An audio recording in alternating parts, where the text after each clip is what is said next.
ஸ்ரீமதே ராமானுஜாய நமஹா. ஆழ்வார் எம்பெருமானார் ஜீயர் திருவடிகளே சரணம். திருப்பாவையிலே ஆச்சாரிய அனுபவமும் திவ்யதேச அனுபவமும் இன்று 7வது நாள் 7வது பாசுரமான கலந்து பேசின பேச்சரவம் கேட்டிலையோ என்பது ஆச்சாரிய அனுபவத்திலே பார்க்க போகின்றோம். கீசுகி சென்று எங்கும் ஆனை சாத்தன் கலந்து பேசின பேச்சரவம் கேட்டிலையோ என்கின்ற பாசுரத்திலே கலந்து பேசின பேச்சு அரவம் கேட்டிலையோ,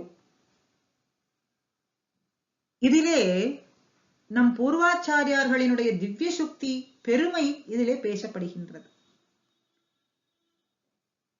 வெறும் வடமொழியிலோ இல்லை தென்மொழி நூல்கள் போல இல்லாமல் உப்பய பாஷைகளையும் கலந்து மணிப்பிரவாள நூல்களாக அருளி செய்த அதிசயம். உபய பாஷைகளை கொண்டு மணிப்பிரவாள நூல்களாகவும் அருளி செய்திருக்கிறார்கள் ஆச்சாரியர்கள்.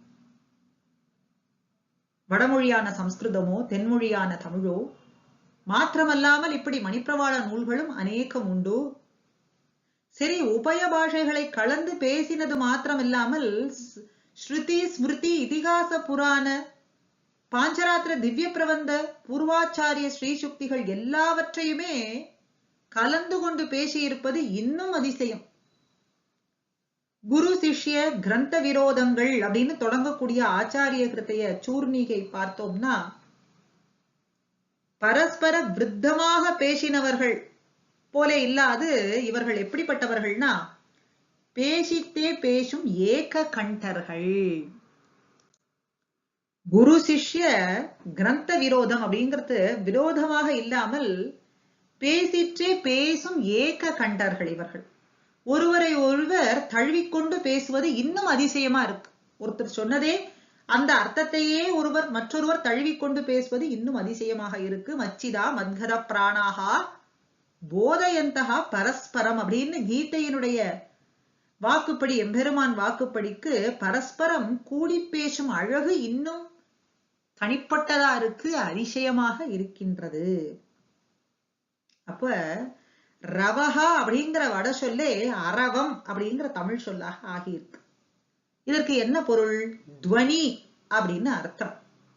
ஆக பேசின பேச்சு கேட்டிலையோ அப்படின்னு சொல்லாமல் பேச்சரவம் கேட்டிலையோ அப்படின்னு சொல்றதுனாலே மகான்களினுடைய ஸ்ரீ சுக்திகளிலே பேச்சிலே கிடைக்கக்கூடிய பொருளோடு மாத்திரம் நிறுத்தி கொள்ளாமல் துவனி என்பதன் உள்பொருளையும் நாம் நோக்க வேண்டும் அப்படின்னு சொல்றது. அதாவது மகான்களுடைய ஸ்ரீ சுக்திகள்ல அவர்கள் பேசக்கூடியதான பேச்சுக்கள் இருக்கே, அதில் இருக்கக்கூடிய வெளிப்பொருளை மாத்திரம் பார்க்காமல் துவனின்னு சொல்லக்கூடிய உள்ளர்த்தத்தையும் நன்னாக நாம் நோக்க வேண்டும். அப்படிங்கறதுனாலே பேசின பேச்சு கேட்டிலையோன்னு சொல்லாமல் பேச்சரவம் கேட்டிலையோ அப்படின்னு, அப்ப அரவம் ரவஹா அப்படிங்கிறதுக்கு துவனி உள் அர்த்தம் அப்படிங்கிறது இங்கே தெரிகின்றது. திருப்பாவையிலே ஸ்வபாவதேச அர்த்தம் கேளாமல் வெறும் சப்தார்த்தத்தை மாத்திரமா கேட்கிறது அப்படின்னு நாச்சியார் சொல்றது போலேயும் நாம் எடுத்துக்கொள்ளலாம். இந்த பாசுரங்கள் எல்லாம் பார்க்கிறோம், மேலோட்டமா இருக்கக்கூடிய அர்த்தங்களை மாத்திரம் தெரிந்து கொள்றதுனாலே என்ன பயன்?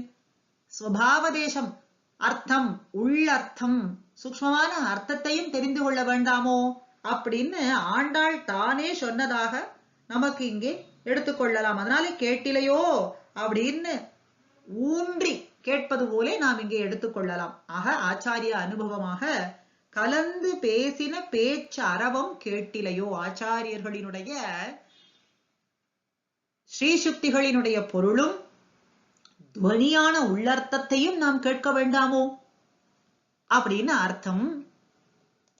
இதே திவ்யதேச அனுபவமாக நாச்சியார் நமக்கு இங்கே காட்டுவது திருவாய்ப்பாடி திவ்ய தேசம்.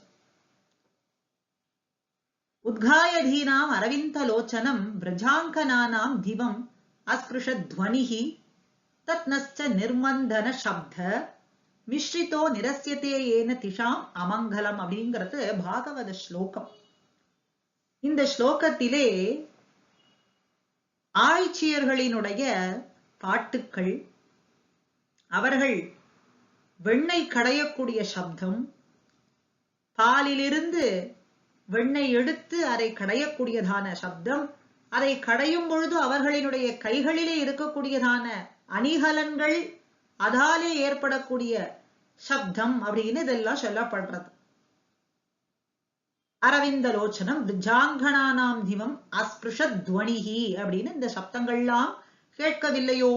கோகுலத்திலே நன்னாக கேட்கின்றதே. கோகுலம்னா திருவாய்ப்பாடியிலே. அப்படின்னு அந்த பாகவத ஸ்லோகத்தை ஒட்டியே நாச்சியாரும் இங்க என்ன சொல்றாள்? காசும் பிறப்பும் கலகலப்ப மத்தினால் ஓசைப்படுத்த தைரரவம். மத்தினால் ஓசைப்படுத்தியதனால், இப்படி பாலிலிருந்து எடுக்கப்பட்டதான வெண்ணையை கடைவதினாலே ஏற்படக்கூடியதான இந்த ஆய்ச்சியர்கள் மத்தினாலே ஓசைப்படுத்தக்கூடியதான இந்த அரவத்தை கேட்டிலையோ? நாயக பெண் பிள்ளாய் நாராயணனை பாடுவோம், கேசவனை பாடுவோம். தேசமுடையாய் திரவேலோர் எம்பாவாய், நீ வந்து நாம் எல்லோரும் சேர்ந்திருந்து இப்படி எம்பெருமானுடைய நாமத்தை பாடுவோம் அப்படின்னு இந்த திவ்ய தேச அனுபவத்தையும் நமக்கு காட்டி கொடுக்கிறாள். ஆச்சாரிய அனுபவத்திலே ஆச்சாரியர்களினுடைய ஸ்ரீசுக்தியினுடைய ஏற்றத்தையும், திவ்ய தேச அனுபவத்திலே திருவாய்ப்பாடி கோகுலம்னு சொல்லக்கூடியதான எம்பெருமானுக்கு மிகவும் அத்தியந்ததான பிரேமை உடையதான திவ்ய தேசத்தையும் இன்று நாம் கூடியிருந்து அனுபவித்தோம். அடுத்த அனுபவம் அடுத்த பாசுரத்திலே. ஸ்ரீமதே ராமானுஜாய நமஹ.